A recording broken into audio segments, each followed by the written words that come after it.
Ultimate smart কারা? মানে Jensen রুয়াংকে আসলে একটা প্রশ্ন করা হয়েছিল যে, হু আর দ্য স্মার্টেস্ট পিপল? মানে আপনার দেখা কারা স্মার্ট পিপল?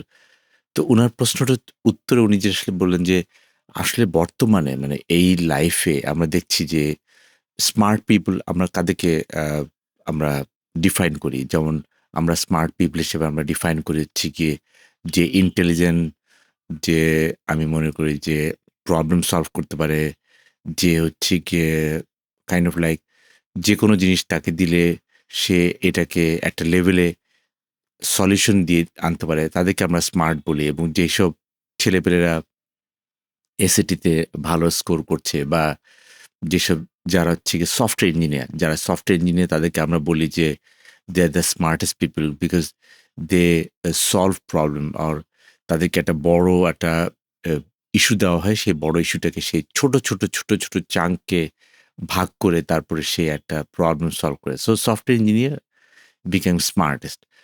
তো এটা যদি হয় তাহলে আমরা দেখছি যে যেইটা হচ্ছে সবচেয়ে বেশি স্মার্ট, মানে আমরা যাদেরকে মনে করি স্মার্ট, ইন্টেলিজেন্ট, প্রবলেম সলভার, তারপর হচ্ছে গিয়ে তারা আসলে যেকোনো জিনিসকে তারা ছোট ছোট প্রবলেমে ভাগ করে তারপরে সেটাকে সলিউশন করে। সেই সফটওয়্যার ইঞ্জিনিয়ার বা সেই জায়গাটাতে আমরা যারা কাজ করি, সেখানে কেন আর্টিফিশিয়াল ইন্টেলিজেন্স মানে সেটাকে কেন আগে রিপ্লেস করছে? তার মানে হচ্ছে গিয়ে আমরা যেটাকে সনাতনভাবে বলছি যে না, যেই স্মার্টনেস আমরা বলি, যেই ইন্টেলিজেন্স বলি, যেটাকে বলি সেটা অ্যাকচুয়ালি ইন্টেলিজেন্স না। মানে ব্যাপারটা কিন্তু সেটা একটা জিনিস যে আমরা যাদেরকে স্মার্ট বলছি, যারা আ যাদেরকে নিয়ে আমরা সবসময় বলি যে তারা আ এমবিবিএস পাস করছে, এসএটি পাস করছে। তো দেখা যাচ্ছে যে আর্টিফিশিয়াল ইন্টেলিজেন্স কিন্তু এই এসএটি সবচেয়ে আগে ক্র্যাক করতে পারে। মেডিকেল এক্সাম সবচেয়ে আগে ক্র্যাক করতে পারে। যত ধরনের মানে মানুষকে টেস্ট করার জন্য যত ধরনের কাজ আমরা পরীক্ষার মাধ্যমে নেই, সবগুলো কিন্তু এআই ক্র্যাক করেছে।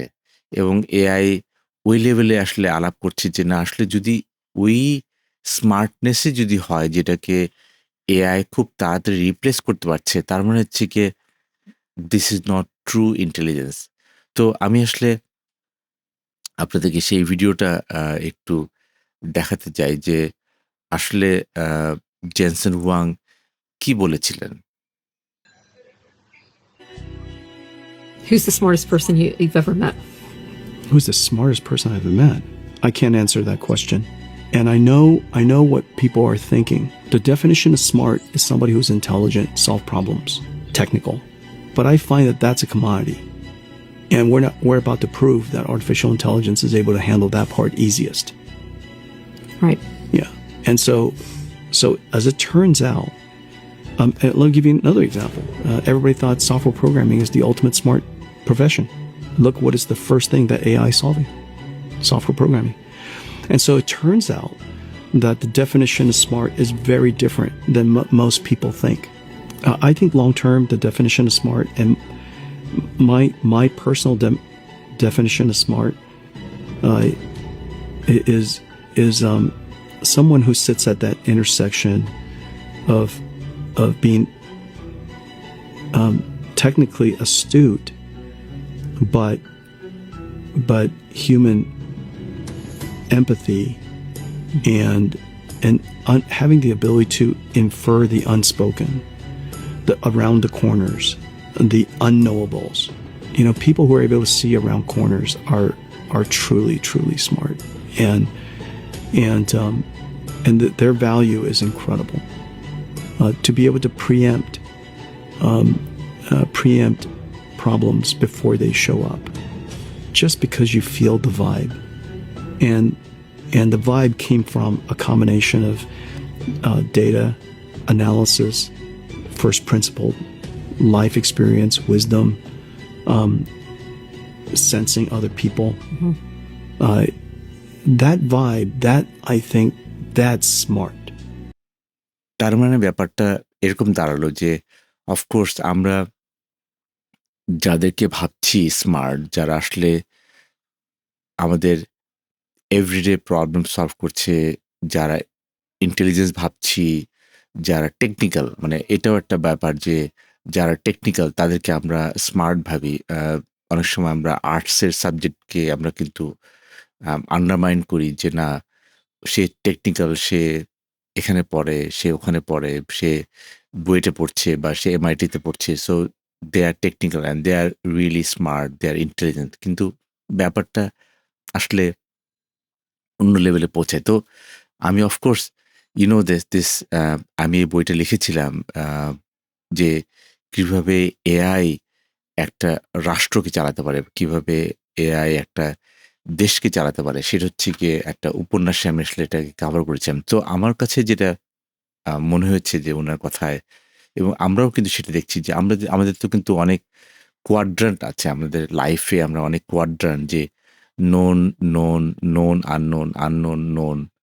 আর লাস্টের কোয়াড্রান্টটা সেটাকে আমরা বলি আননোন, আননোন। তো এখন যেটা আসলে আলাপ হতে পারে যে যেই মানুষ, মানে কারা স্মার্ট, যেই মানুষ আসলে ওই ইন্টারসেকশন, যে স্মার্টনেস, মানে স্মার্ট, অফকোর্স যে সনাতন স্মার্ট যেটা বলছি, বা সনাতন স্মার্টের সাথে সে কিন্তু একটা এমপ্যাথির ব্যাপার আছে, মানে আর্টসের ব্যাপার আছে যে হিউম্যান এমপ্যাথি বা হিউম্যান যে আমরা ইনটিউশন বলি যে না, আমরা আসলে অনেক কিছু একটা প্রবলেম প্রবলেম হওয়ার আগে, মানে আমি যেটাকে সবসময় বলি যে একটা প্রবলেম হওয়ার আগে বুঝতে পারা এবং সেটাকে সলভ করা। আমি আমার অনেক টিমে আমি অনেককে দেখি যে তারা হয়তোবা টেকনিক্যালি অত সাউন্ড না। কিন্তু তারা they they predict the problem, they actually start even working on it, যেই প্রবলেমটা আসলে হতে পারে সামনে, মানে what is in the around the corner, মানে কর্নারে একটা প্রবলেম পড়ে আছে যেটা আমাদের চোখে পড়ছে না, কিন্তু these people they are really smart. তারা কিন্তু ওই কর্নারে বা আননোন কোয়াড্রান্ট থেকে সেটাকে ফিগার আউট করতে পারা এবং সেই ফিগার আউট করে কিন্তু সেটাকে ফাইনালি একটা লেভেল নিয়ে এসে সেটাকে আউটপুট দেওয়া। তো আমি এই জন্য সবসময় বলি যে আমরা যে সনাতন স্মার্টনেসের কথা বলি, আমরা সনাতন ইন্টেলিজেন্সের কথা বলি, আমরা সনাতন যে টেকনোলজি, টেকনিক্যাল মানুষের যেই অ্যাস্টিটিউড নিয়ে কথা বলি, সেটার পাশাপাশি ওই যে ক্রসরোড, ওই ক্রসরোডে কিন্তু আমাদেরকে চিন্তা করতে হবে এবং সেজন্যই কিন্তু আ আমি এই বইটা লিখেছি এবং এই বইটাতে কিন্তু সেটাই যে আসলে হিউম্যান এবং মেশিন, হিউম্যান এবং মেশিন কল্যাণই হচ্ছে গিয়ে সেই মেশিন, এবং সেই মেশিনকে এমপ্যাথি দেওয়া, সেই মেশিনকে সেই লেভেলে কাজ করানোর মতো কিন্তু কিছু ব্যাপার এখানে চলে আসে। তো আমি মনে করি যে দিস ইজ সামথিং আমাদেরকে চিন্তা করতে হবে যে সামনে আমরা যেভাবে আমরা আগাচ্ছি, সেখানে কিন্তু আমাদেরকে ওই ইন্টারসেকশনে কাজ করতে হবে যে টেকনিক্যাল, অফকোর্স টেকনিক্যাল সবকিছু ঠিক আছে, কিন্তু human empathy, human intelligence, around the কর্নারে যে প্রবলেমটা আছে সেটাকে খুঁজে বের করা বা আগে থেকে প্রেডিক্ট করতে পারা যায় কি হচ্ছে এবং সেটাকে কিভাবে আগে থেকেই সলভ করা যায় before it happens. And this is what I have written into this book.